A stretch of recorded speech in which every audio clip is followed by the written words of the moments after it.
Hi! Pagkagising ko nga pala, nag-iinit na ako ng tubig para masimulan natin ang umaga sa pagkakape. Bakit kaya ganun? Hindi kumpleto ang araw pag hindi ka nagkape sa umaga. Bumili na din pala kami ng pang-ulam. Kadalasan, pag umibili kami ng ulam, yung aabot na hanggang hapon.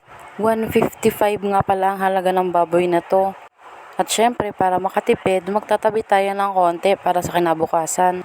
Madalas, tuwing Sunday lang kami nagluluto ng ganito. Tuwing Sunday kasi, maghapon din kasi dito sa Ernest.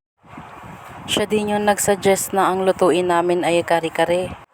May alamang kasi akong niluto nung isang araw, kaya gusto niya kare-kare naman daw ang lutuin ngayon.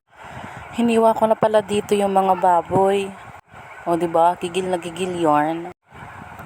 Sobrang talim kasi netong kutsilyo, kaya ang hirap putulin. Naghiwa na din pala ako ng sibuyas at bawang. Nag-init na din ako ng kawali. Naglagay na din pala ako ng mantika para maprito natin yung talong. Kasi muna ipiprito yung talong bago ilagay sa kare-kare. At ang turo sa akin ng papa ko, pag ipiprito daw yung talong, unahin daw yung ilalim o yung may balat para hindi daw sumipsip ng mantika.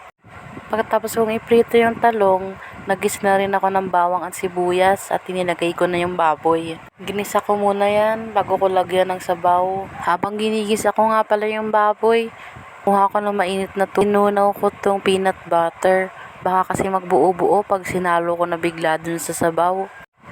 Ang ginamit ko nga pala dito yung pinagpakuluan ng baboy. Lipat ko nga pala siya dito kasi hindi kakasya dun sa kawali. Nung kumukulo na, nilagay ko na tong peanut butter. Nagdagdag nga pala ako dito ng peanut butter kasi kulang. Inilagay ko na yung isang nandun sa lagayan na binili ko. Naglagay nga pala ako dito ng isang buong Knorr cubes at saka konting magic sarap. Naglagay na din ako ng paminta at saka yung green na sili.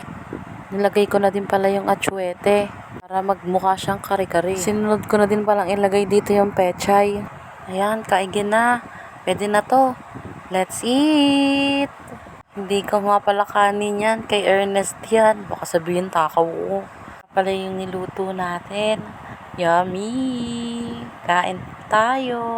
Mang sili with kalamansi. Kain na!